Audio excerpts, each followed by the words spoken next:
কঠিন উত্তপ্ত একটা গরম বাতাসের আযাব পৃথিবীবাসীর দিকে আসতে থাকবে। এমন আযাব কি এসেছে? গরম উত্তপ্ত বাতাস কি আসছে? একটু নাসার গবেষণাগুলো করে দেখেন বাসায় গিয়ে। তারা বলছে যে সূর্যের মধ্যে এখন কিছু বিক্রিয়া চলছে, বিস্ফোরণ চলছে।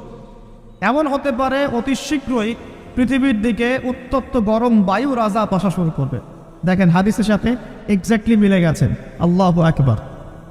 রিহান আমরা, মানে গরম উত্তপ্ত বাতাস আসবে পৃথিবীর দিকে।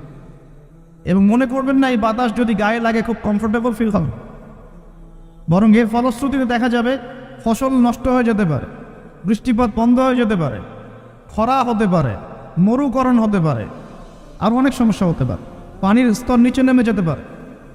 রিহান আমরা। আরেকটা হচ্ছে 2 ওয়াজালজালাতান, এবং ভূমিকম্প। আর নবীজি বলছেন ভূমিকম্প না, নবীজি বলছেন যে বাইনা ইয়াদাই সাআ, কিয়ামতের আগে আগে মুজানুন শাদীদ, মহামারী ছড়িয়ে পড়বে, বড় বড় মহামারী। ওয়া বা'দাহু, আর মহামারীর পরে আসবে সানাওয়াতুজ জালাজিল, ভূমিকম্পের বছরগুলো। ভূমিকম্পের বছরগুলো। সানা মানে একটা বছর, সানাওয়াত মানে অনেকগুলো বছর, জালজালা মানে ভূমিকম্প, জালাজিল মানে ভূমিকম্প সমূহ। অর্থাৎ ভূমিকম্পের বছরগুলো আসছে পৃথিবীর সামনে। আপনারা তুরস্কের ভূমিকম্প সম্পর্কে জানেন।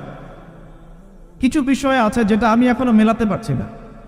বুঝলাম যে ভূমিকম্প ভিতর থেকে 12টার সুর হয়ে যাচ্ছে মানুষ, আর এখন এগুলোই শেখানো হয় যে আমাদের পূর্বপুরুষকে নাকি মানব থেকে তৈরি করা হয়েছে।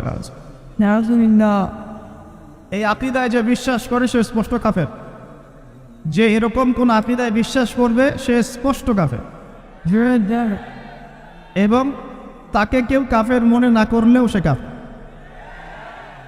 এখানে বড় বড় অনেক ওলামায়ে কেরাম আছেন, আমি আসলে তাদের সামনে কথা বলতে লজ্জা বোধ করছি। আপনারা তাদের কাছ থেকে ফতোয়া জিজ্ঞেস করে, কেউ যদি বিশ্বাস করে যে আল্লাহ পাক মানুষকে নিজ হাতে আদম আলাইহিস সালামকে সৃষ্টি করেন নাই, বরং মানুষ বানর থেকে আস্তে আস্তে আস্তে আস্তে মানুষ হয়েছে, এই কথা যদি কেউ বিশ্বাস করে তাহলে সে ঈমান থাকবে না কুফরি হবে? ঈমান থাকবে? কোশ্চিন কালেও নয়। একজনকে চার্জ করা হচ্ছে। অবশ্যই এখানে একটা বিষয় আছে, এটা হয়তো সবাই ধরতে পারছে না। এখানে কিন্তু ইস্যু কয়েকটা আছে। একটা হচ্ছে বিবর্তনবাদ, একটা হচ্ছে ইতিহাস বিকৃতি, একটা হচ্ছে সমগামিতার শিক্ষা প্রদান করা, একটা হচ্ছে ইসলামিক যে মুভমেন্ট সেটাকে সবার সামনে নেগেটিভলি উপস্থাপন করা।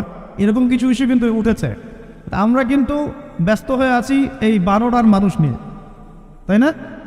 এখানে 12টার মানুষটা মূল জিনিস না। এই পুরো জিনিসটার মূল বিষয়টা হচ্ছে এমন কিছু প্রবর্তন করার চেষ্টা করা হচ্ছে যেগুলোর উপরে যদি আমাদের প্রজন্ম 10, 20, 30 বছর পড়াশোনা করে তাহলে 20 বছর পর একটা প্রজন্ম আসবে যারা আল্লাহকেই চিনবে না। এইটা উদ্দেশ্য ছিল, এটা উদ্দেশ্য। আরেকটা বড় উদ্দেশ্য হচ্ছে ইতিহাসকে বিকৃত করা। খেয়াল করে দেখবেন ফরায়েজি আন্দোলন, হাজী মোহাম্মদ শরীয়তুল্লাহ, তিতুমির, এই যে ইংরেজ বিরোধী বিপ্লবে যারা সর্বোচ্চ নেতৃত্ব দিয়েছিলেন আলহামদুলিল্লাহ, তাদের নামগুলো আস্তে আস্তে আস্তে আস্তে কিন্তু মুছে ফেলার চেষ্টা করা হচ্ছে।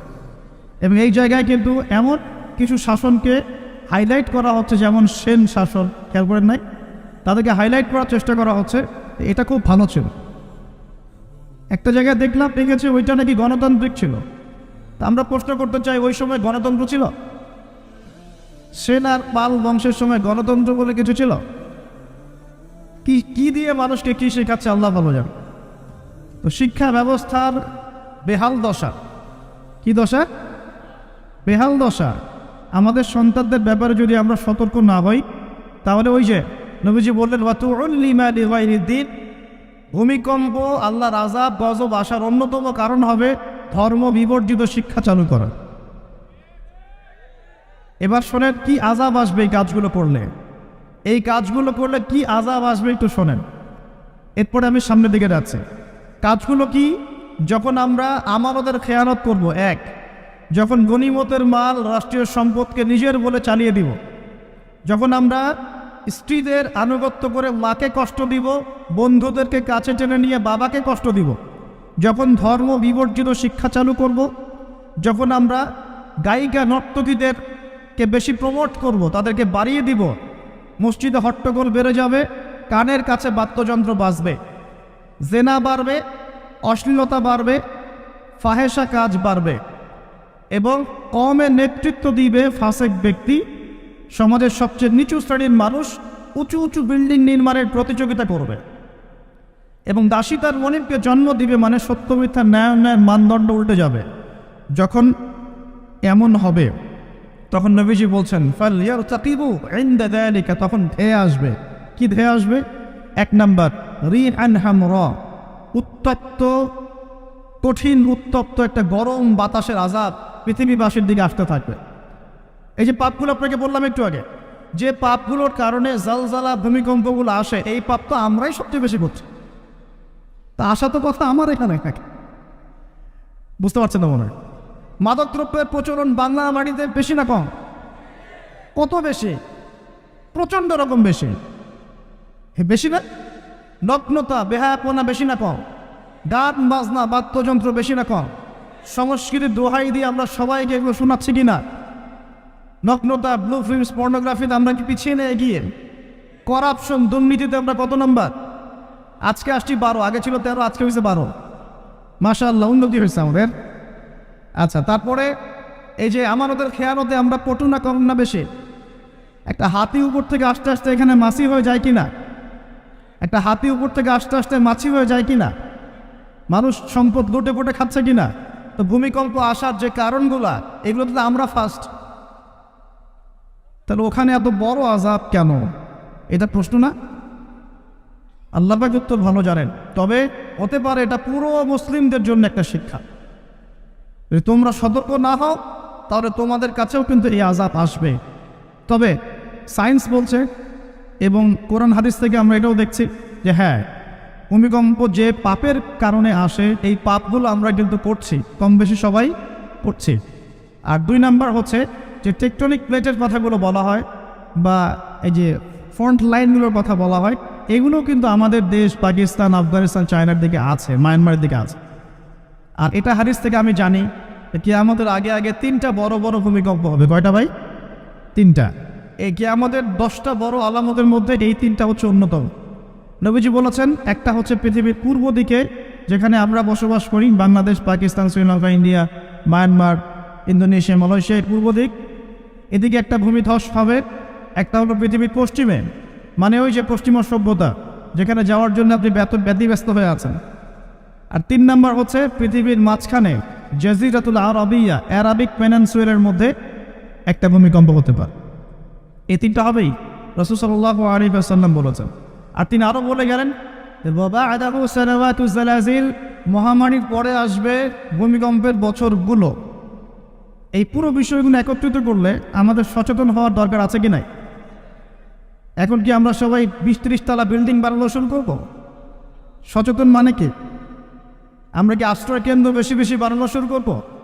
আমরা আরও ওই যে কিছু কিছু সিমেন্টের অ্যাড দেখায়, এই সিমেন্টে বাড়ি বানালে ভূমিকম্পেও কাঁপবে না, এগুলো করবো আমরা?